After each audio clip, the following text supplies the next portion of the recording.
This is Chris Johnson with ABCD News with your world stories. In Uganda, some 90% of the population lives without access to electricity. Eva is a community leader who lives in Uganda, and she is a part of a group called Solar Sisters. It is a growing group of female entrepreneurs who are creating access to energy while earning an income to support their own families. Eva has been a witness to the harsh conditions that comes with living in the rural areas such as Uganda with a shortage of electricity. So she knows all about the health hazards. She also says that this lack of electricity prevents people from escaping poverty because they can only work so long until the light runs out, unlike people with electricity who can work the full day. Eva wants to create access to safe, affordable, and clean energy, and these sisters are hoping to make a big change. Also, this past Friday, President of Russia signed a law stating that no more Russian orphans could be adopted by U.S. citizens. Many people who are already planning on adopting were thrown into confusion after hearing about this. There were over 1,000 adoptions last year, and now there are 50 pending. In the past, Russian law stated that a child could only be adopted by U.S. citizens if they had been rejected by 3 different Russian families. The main reason this law was brought up to be signed was because Russian nationalists argued that it's a shame for Russian children to be sold to economic refugees. As for the pending children scheduled to be adopted, we don't have the answers yet, but we will get back to you on that. And here's national news. Powerful earthquake sparked a tsunami warning for the hundreds of miles of the Alaskan and Canadian coastline. But the alert was cancelled when no damaging waves were generated. The magnitude 7.5 quake and tsunami warning that followed caused concern in some coastal communities, with alarms sounding and people rushing to higher ground for safety. But the Alaska Tsunami Warning Center later said the waves are too small to pose a threat, reaching just 6 inches above normal sea level in places such as Sitka and Port Alexander. The temblor struck at midnight Friday, 1 a.m. Pacific Standard Time, Saturday, and was centered about 60 miles west of Craig, Alaska. Seismologist Jana Persley of the USGS said the quake was followed by 6 aftershocks, the strongest of which registered at 5.1 and came nearly 4 hours after the initial quake. Residents say belongings were tossed off the walls as the earthquake was unfolding.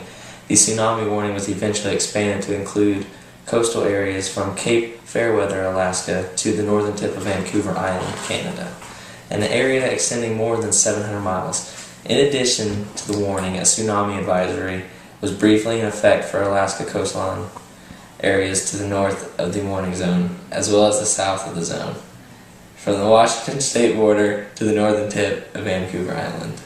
Also, 4 people, including a gunman who was suspected of taking hostages inside a house in Aurora, Colorado, died Saturday after a standoff with the police. The episode began about 3 a.m. when shots were heard on East Ithaca Place, about 16 miles southeast of downtown Denver, said Sergeant Cassidy Carlson, a spokesman for the Aurora Police Department. A woman who had escaped from the house told officers that shots had been fired, that she observed 3 people inside the home who appeared lifeless as she was leaving. According to the statement released by the police on Saturday afternoon, about 50 officers, including members of SWAT unit and hostage negotiators, were called. Mrs. Carlson said, when attempts to talk to the man by telephone and bullhorn were unsuccessful, the police statement said officers moved in using an armed vehicle around 8 a.m., which was fired upon. The police were unable to force the gunman out of the house using gas, Sergeant Carlson said, and about an hour later officers shot him to death after he appeared in the second-floor window. Inside, the police said they found bodies of a woman and 2 other men. Sergeant Carlson did not identify the victims or the gunman, and said the investigators did not know what set off this episode. Thank you, Chris, for that national news. Now here's sports for you athletes. Hockey is back, and it took nearly 4 months and 1 long night to get the game back on the ice.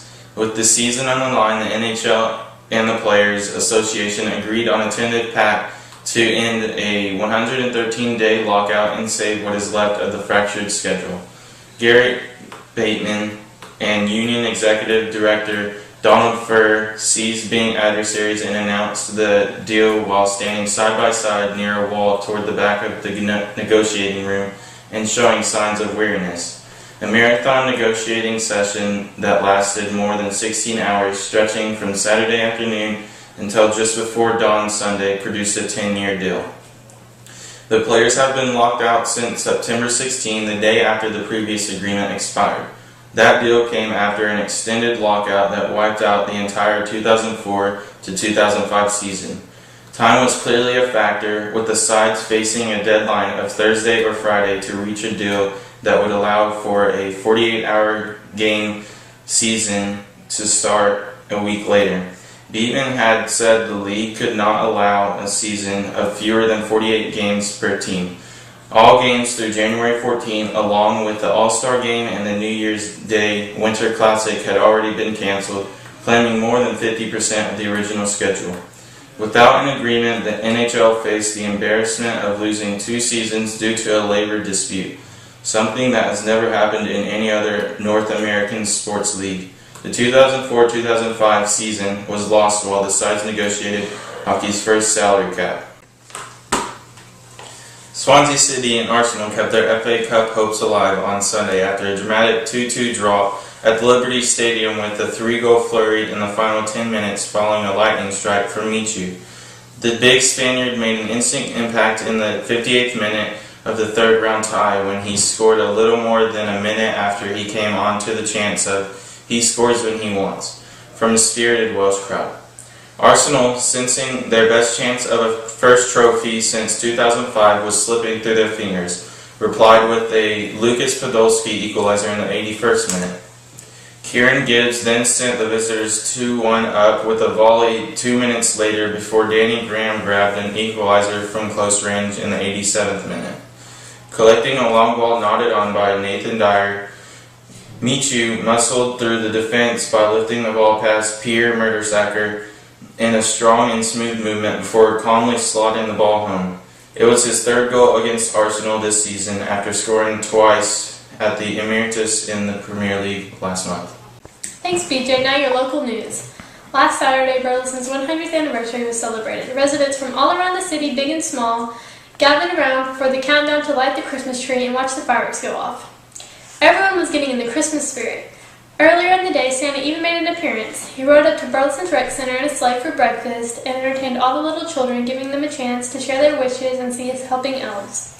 Sausage, pancakes, and orange juice were enjoyed by everyone at the break for breakfast. There was also a craft fair at the Burleson Senior Center that kept everyone busy all day until Santa had to board a sleigh to attend the annual Reindeer Club parade before the light show in downtown later that night. It was a great day filled with fun to celebrate the anniversary of Burleson and get everyone in the holiday spirit. One bad decision can change the course of many lives. This was proved at Burleson High School in the drama known as Shattered Dreams. 2 weeks ago, on Tuesday, students were released from their classes to find a crash scene at the front of their high school. A vehicle had collided with another vehicle involving 5 of the students' classmates. In one car were Landon Whitlock and Chris Ripka playing the role of an intoxicated driver, and in the other were Brittany Cummings, Rachel Peters, and Mandy Sow. Burleson police and firefighters responded to the crash with ambulance support. Peters was announced dead, and Cummings and Sow had serious injuries but survived. Since Ripka was driving intoxicated, his charge increased to intoxication manslaughter, a second-degree felony that can carry on with it a 20-year jail sentence and a $10,000 fine. Shattered Dreams was designed to show students just how real one bad decision could affect your life and others. Jacobson spoke about what he thought of the project. He said, "It provides an awareness of what drinking and driving causes. It does not impact just the people involved in the accident, but everyone in the community." While Peter's life was taken away by Ripka's poor choice, he found his life was taken in jail. He's hopeful that this experience is something from which his fellow classmates can also benefit and take with them in their life as a lesson. Shattered Dreams didn't take place last year because administrators couldn't find a time to fit it in with testing, so the project returned this year with an early November date. Burleson is hopeful it can be an every other year occurrence rotating between the 2 Burleson high schools. Now Devin with the live weather report. Hello everyone, today is December 21st and it is sunny to partly cloudy with a high of 66 with winds southwest at 5 to 10 miles per hour. And on Christmas Day, we will have a 40% chance of rain with winds at north to northeast to northwest at 13 to 15 miles per hour with a high of 54. And if you're planning to go anywhere on Christmas, I would bring a raincoat. Now back to you.